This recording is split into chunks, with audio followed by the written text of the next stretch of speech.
नमस्कार मित्रांनो, एड लागलं प्रेमाचं या मालिकेच्या आजच्या भागामध्ये आपण बघणार आहोत. इथे आता पोलीस स्टेशनमध्ये इन्स्पेक्टर साहेब रायाला विचारत असतात, राया खरं खरं सांग, लग्नाच्या पहिल्या रात्रीस तू मिहीरला उचललं होतं? तेव्हा राया म्हणू लागतो, हो इन्स्पेक्टर साहेब. त्याच वेळेस आता लगेच इन्स्पेक्टर साहेब म्हणू लागतात, अण्णाकडे मिहीरला तू घेऊन गेला होता का नाही? त्यावर आता राया म्हणू लागतो, हो. त्याच वेळेस पाठीमागणं आता एक नवीन इन्स्पेक्टर येतो आणि म्हणू लागतो, असं असेल तर ही केस आता माझी झाली आणि आता लगेच रायाला अरेस्ट करावं लागेल. तेव्हा लगेच मंजिरीला धक्काच बसतो. त्यावर मंजिरी म्हणू लागते, इन्स्पेक्टर साहेब काय बोलतोय तुम्ही? असं काही नाही आहे, राया गुन्हेगार नाही आहे. तेव्हा इन्स्पेक्टर साहेब म्हणू लागतात, तू हो बाजूला, त्याने आत्ता स्वतः गुन्हा कबूल केला आहे ना, त्यानेच मिहीरला उचललं होतं ना, अटक करा याला आणि टाका पोलीस स्टेशन जेलमध्ये, चला पटकन. आता लगेच हवलदार रायाला पकडतात आणि जेलमध्ये टाकतात. तेव्हा मंजिरू लागतं, राया रे तू गप्प काय? राया रे काहीतरी बोल ना राया, असा गुन्हा कबूल करून कसं चालेल राया? तू काहीच केलं नाहीये, तू सांगत का नाहीये राया? गप्प का बसलाय तू? बोल ना राया. राया मात्र एक नाही दोन नाही जिजीकडे बघत गप्प बसलेला असतो. मंजिरीला काय करावं काही सुचत नाही. त्याच वेळेस आता घोरपडे तिकडे येतो आणि लागतो, वाह गुड जॉब, मस्त काम केलं पोलिसांनी त्यांचं. असे म्हणताच मंजिरी आता रागानेच घोरपडेकडे बघते आणि लागते, अच्छा म्हणजे हे सगळं काम या घोरपडेचं आहे. तर त्याच वेळेस आता जय लागतो, वा इन्स्पेक्टर साहेब, तुमच्या कामाला ना दाद द्यावी. खरंच एका गुन्हेगाराला तुम्ही लगेच अटक केली आणि जेलमध्ये टाकलं. वा वा, एक नंबर भारी. तेव्हा मंजिरी म्हणू लागते, हे बघा इन्स्पेक्टर साहेब, या माणसाचं काही ऐकू नका हो. राया गुन्हेगार नाही आहे, रायाने गुन्हा केलाच नाही आहे. त्याने हे सगळं जे काही व्हिडिओ सांगितलं होतं ना, ते माझ्यासाठी सांगितलं होतं. हे बघा असं काही नाही, तो व्हिडिओ खोटा आहे. त्या आधारे तुम्ही रायाला अटक नाही करू शकत, ऐका आमचं. तेव्हा ते इन्स्पेक्टर साहेब म्हणू लागतं, तू आम्हाला जाब विचारणारे कोण? आणि या घडीला तुझ्या प्रश्नांची उत्तरं द्यायला मी तुझा बांधील नाही आहे, त्यामुळे निघायचं. आमची प्रोसेस चालू आहे ना, आमचं काम आम्हाला करू द्या. त्यावर लगेच आता दुसरे जे ज्युनियर इन्स्पेक्टर साहेब असतात ना, ते आता लगेच त्या इन्स्पेक्टर साहेबांना म्हणू लागतात, सर तुम्ही असं कसं बोलू शकता त्यांच्याशी? हे बघा त्यांचं काम आहे, आपल्यालाही त्यांना उत्तरं देणं भाग आहे की नाही? मग खरं खरं आपण सांगायला पाहिजे ना. त्यावर ते इन्स्पेक्टर साहेब म्हणू लागतात, एक मिनिट, तुम्हाला ट्रेनिंगच्या वेळेस सिनियरशी कसं बोलायचं हे शिकवलं नाही का? त्यामुळे माझं काम मला करू द्या. ही केस माझी झाली ना, मग काय करायचं, कुणाशी कसं बोलायचं ते मी माझं बघून घेईल. चला निघा इकडनं. असे म्हणताच आता लगेच जय हसू लागतो. त्यावर लगेच आता शशिकला लागते, वा मंजिरी वा, कसली फुटक्या नशिबाची ग तू. कम नशिबी पनोती आहे की नाही पनोती बघ ना. अगं ज्यावेळेस तू मिरशी लग्न केलं पहिल्याच दिवशी तुझा नवरा गेला आणि आता आता तुझं या रायाशी लग्न झालं आणि आता काय, तू या रायाची बायको झाली आणि हा राया आता आयुष्यभर जेलमध्ये सडणार. ची ची ची मंजिरी, आता तरी मान ग बाई, तू पनोतीये कम नशिबी. त्याच वेळेस आता लगेच इन्स्पेक्टर साहेब म्हणू लागतात, चला कुणाला काही प्रॉब्लेम आहे का? आम्ही रायाला चौकशीसाठी आतमध्ये घेतलंय, कुणाला काही अडचण आहे का? नाही ना, मग निघायचं इकडनं. त्याच वेळेस जिजी म्हणू लागते, इन्स्पेक्टर साहेब फक्त चौकशीसाठी नाही, याला आयुष्यभर जेलमधले सडवा, याने माझ्या मुलाचा खून केलाय. त्यावर इन्स्पेक्टर साहेब म्हणू लागतात, काळजी करू नका, तुमच्या मुलाचा गुन्हेगार आहे ना, त्याला शिक्षा होणार. मी तुम्हाला शब्द देतो, तुम्ही इकडनं जाऊ शकता. जिजी तडकच आता तिकडनं निघालेली असते. त्याच वेळेस धावतच मंजिरी बाहेर येते आणि म्हणू लागते, जिजी थांब, जिजी थांब, अशी चूक नको करू ग. हे बघ तू आधीच एका मुलाला गमावलंय, अजून एका मुलाला गमावण्याची चूक नको करू. त्यावर जिजी म्हणू लागते, मंजिरी कुठला मुलगा, कुणाबद्दल बोलते? मला 2 मुलं होती, त्यातला एक या जगात नाही आहे आणि दुसरा म्हणजे निखिल. हा राया माझा कोणीही लागत नाही आहे, त्यामुळे उगाच त्याच्याविषयी मला पाना फोडण्याचा प्रयत्न करू नको. त्यावर लगेच मंजिरी म्हणू लागते, जिजी असं करू नको ग, तुला चांगलंच माहिती आहे राया खून नाही आहे, खुनी नाही आहे तो. जिजी ऐकून घे ग. तेव्हा लगेच जिजी म्हणू लागते, हो ना, मग खून का कबूल केला त्याने, गुन्हा का कबूल केला सांग ना. तेव्हा मंजिरी म्हणू लागते, जिजी अगं हे सगळं तो तुझ्या प्रेमाखातर करतोय ग, तुला हवं तसं वागतोय तो. तू त्याला असं वाटतं की तुझ्या मनात अजूनही आमच्याविषयी प्रेम आहे म्हणून हे सगळं करतोय तो. तेव्हा जिजी मला लागते, विसरते प्रेम, माझं तुमच्यावरती कवडी मोलही प्रेम नाही. मी तुम्हाला ओळखतही नाही. आणि हे बघ मंजिरी, तो राया ना माझा मुलगा आहे ना, तू माझी सून आहे. तू माझी सून होतीस, आता नाही आहे, त्यामुळे निघायचं. आणि आता या रायाला मी जेलमधनं बाहेर काढूच देणार नाही आहे, कारण हा एक खूनी आहे, माझ्या मुलाचा बदला घेणार आहे मी आता. तेव्हा मंजिरी म्हणू लागते, हो जिजी, खरंच तुला असं वाटतं की रायाने खून केला आहे? नाही जिजी, हे सगळं तू त्या घोरपडे आणि शशिकलाच्या बोलण्यात येऊन करते, मला चांगलंच माहिती आहे जीजी. पण एक गोष्ट लक्षात ठेव जीजी, जर एक आई आपल्या मुलाला जेलमध्ये टाकत असेल ना, तर एक बायको म्हणून मी रायाला जेलमधनं निर्दोष बाहेर काढणार आणि त्याचं समर्थन करणार.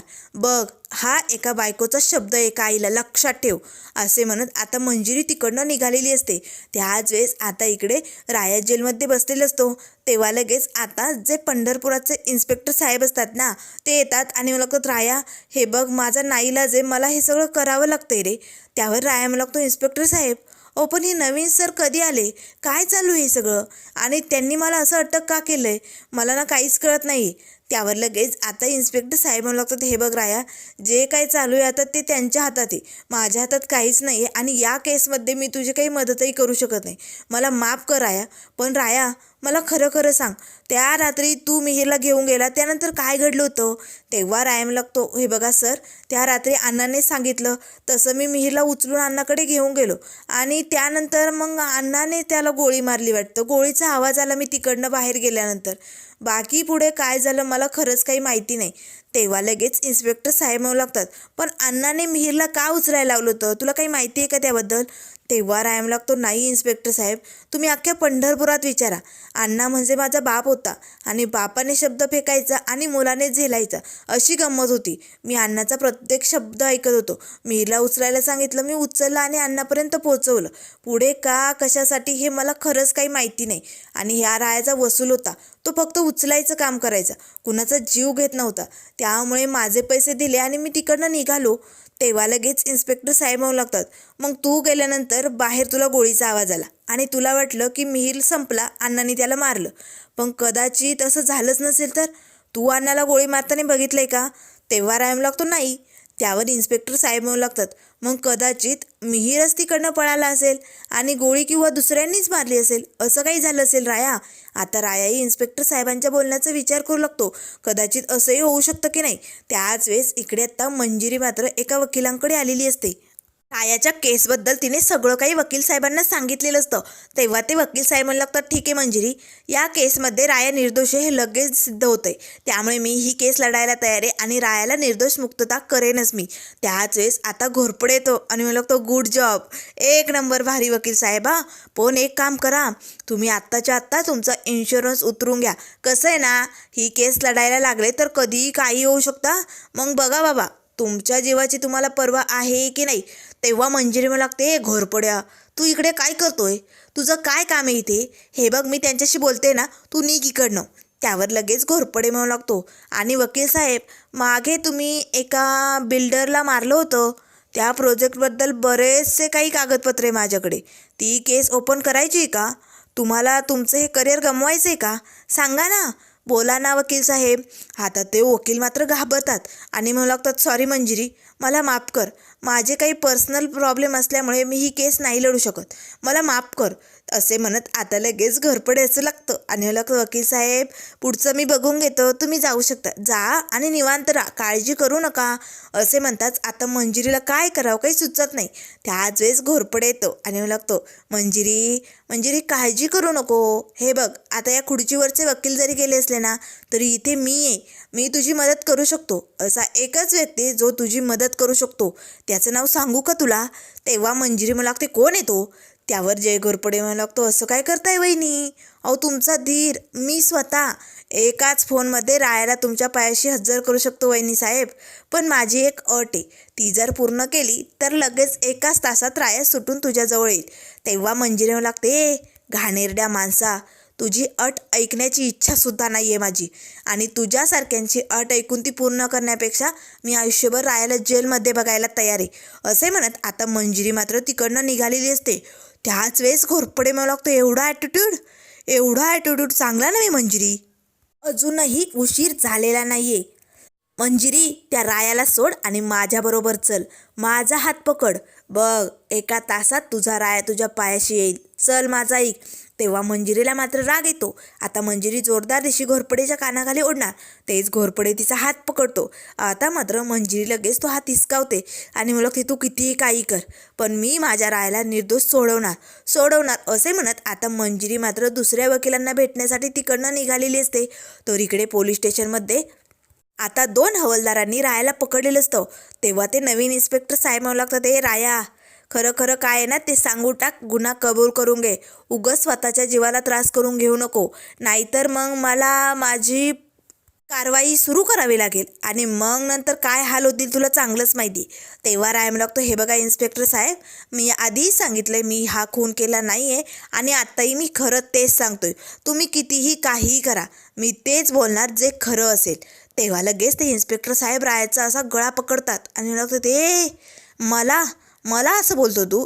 एक गोष्ट लक्षात ठेवा, पटपट गुन्हा कबूल करायचा, नाहीतर आता तुझा जीव गेलाच म्हणून समज. आता चला रे, 3rd डिग्री वापरा आणि याच्याकडनं गुन्हा कबूल करून घ्या. असे म्हणत रायाचे हात बांधलेले असतात. जोर जोरात आता 2 हवालदार रायाला मारत असतात. तरी राया मात्र खोटं बोलायला तयार नसतो, कारण त्याने खून केलेलाच नसतो ना. जे काही खरं असतं तेच राया सांगत असतो, पण हे सगळं घोरपडे करून घेत असतो ना, त्यामुळे रायाला मात्र खूप मार खावा लागतो. तर इकडे घरी जिजी मात्र मिहीरचा फोटो हातात घेऊनच त्याकडे बघत असते. तेव्हा शशिकाला म्हणू लागते, कितीही नाही नाही म्हणू द्या, पण हा राया खुनी आहे, मला माहिती आहे ना. आता तो सगळं काही अण्णावरती ढकलतोय, कारण अण्णा या जगात नाही आहे ना. आणि अण्णा थोडा खरं खोटं करणार आहे की मी नाही मारलं तूच मारलं, असं होणारच नाही ना.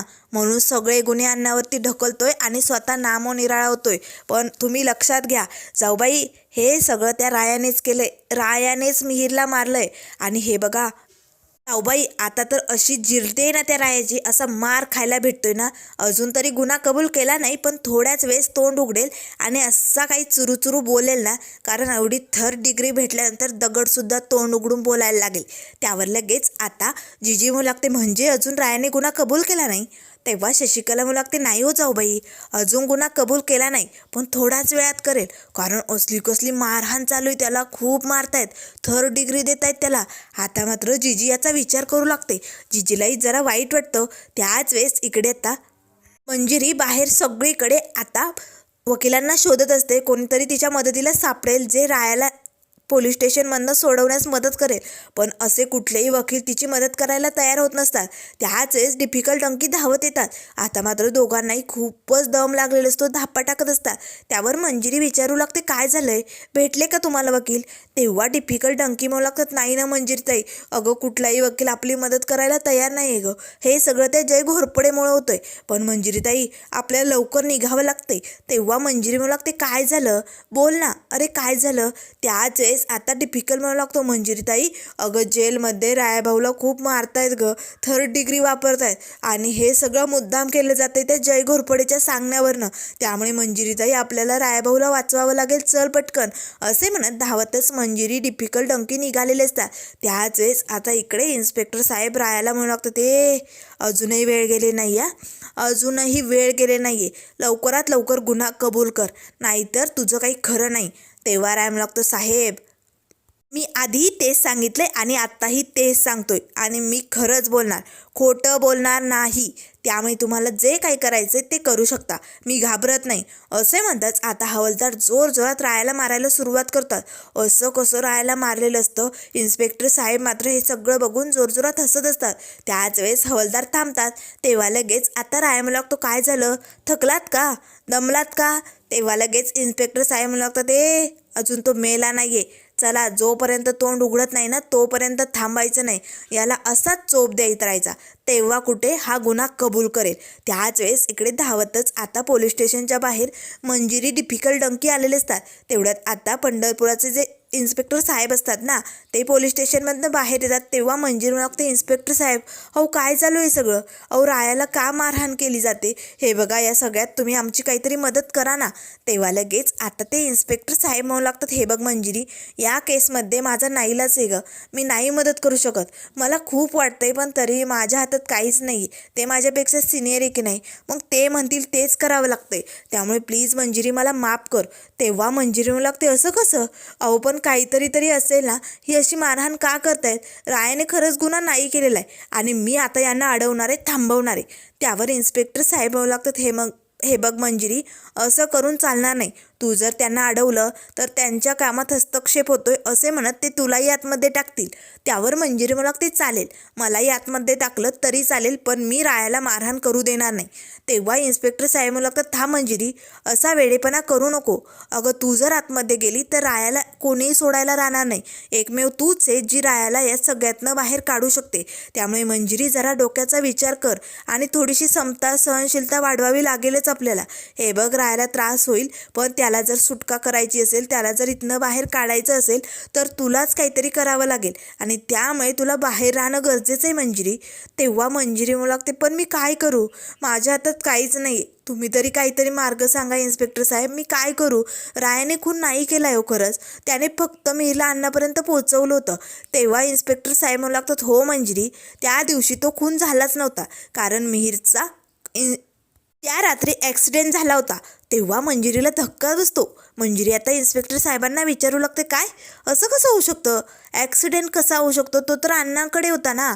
त्यावर लगेच आता इन्स्पेक्टर साहेब म्हणू लागतात, मंजिरी, आम्ही या केसचा सगळा स्टडी केला होता आणि त्या सगळ्या फाईल मी बघितल्या. त्यानुसार हेच सिद्ध होतं आहे की त्या रात्री अण्णांनी मिहीरला गोळी मारलीच नव्हती. कदाचित राया तिकडनं गेल्यानंतर मिहीर सुटला असेल, तिकडनं पळाला असेल आणि पळत असतानाच रस्त्यावरती त्याचा ॲक्सिडेंट झाला असेल, असं काही असेल, पण त्याचा मृत्यू ॲक्सिडेंटनी झालेला आहे हे मात्र सिद्ध झालं होतं. तेव्हा लगेच मंजिरी म्हणू लागते, असं असेल तर मग राया निर्दोष आहे, रायाची यात काही चूक नाही आणि मग मंजिरी त्याला जेलमधनं निर्दोष बाहेर काढणारच. काही असू दे, मी माझ्या रायाला इकडनं सोडवणार, असं आता मंजिरीने ठरवलेलं असतं. तर आता आतमध्ये पोलीस स्टेशनमध्ये इन्स्पेक्टर साहेब रायाला म्हणू लागतात, राया, अजूनही बोल बोल, अजूनही गुन्हा कबूल कर, तोपर्यंत तुझी सुटका होणार नाही. तेव्हा रायम लागतो, इन्स्पेक्टर साहेब, जो गुन्हा मी केलाच नाही तो मी कबूल का करायचा. आणि जर तुम्हाला असंच वाटत असेल ना तर माझ्या आईला बोलवा, माझ्या जीजीला बोलवा, तिच्या डोळ्यासमोर हा गुन्ह्याचा कलंक मी माझ्यावरती घ्यायला तयार आहे. चालेल, जर माझी आई इथे आली तरच मी हा गुन्हा तिच्यासाठी, तिची इच्छा आहे म्हणून स्वतःवरती घ्यायला तयार आहे, असे रायाने आता इन्स्पेक्टर साहेबांना सांगितलेले असतं. तर त्यानंतर मित्रांनो पुढील भागामध्ये आपल्याला बघायला मिळेल, इथे आता जीजीची इच्छा म्हणून रायाने हा गुन्हा स्वतःवरती घेतलेला असतो, त्या पेपरवरती सही केलेली असते. घोरपडे मात्र खूपच खुश होतो. तेवढ्यात आता मंजिरीने मात्र डिपिकल डंकीच्या साथीने आता सगळे काही पुरावे गोळा केलेले असतात आणि मिहीर जिवंत असल्याचा पुरावा आता पोलीस स्टेशनमध्ये आणलेला असतो. आता हा मिहीर जिवंत आहे हे ऐकताच सगळ्यांना धक्का बसतो. हा मिहीर कुठे आहे, तो काय आहे, हे सगळं कसं झालं हे लवकरच बघायला मिळेल. त्यामुळे मित्रांनो, अशाच मालिकेंच्या अपडेट पाहण्यासाठी चॅनलला लाईक करा, सबस्क्राईब करा. व्हिडिओ पाहिल्याबद्दल धन्यवाद.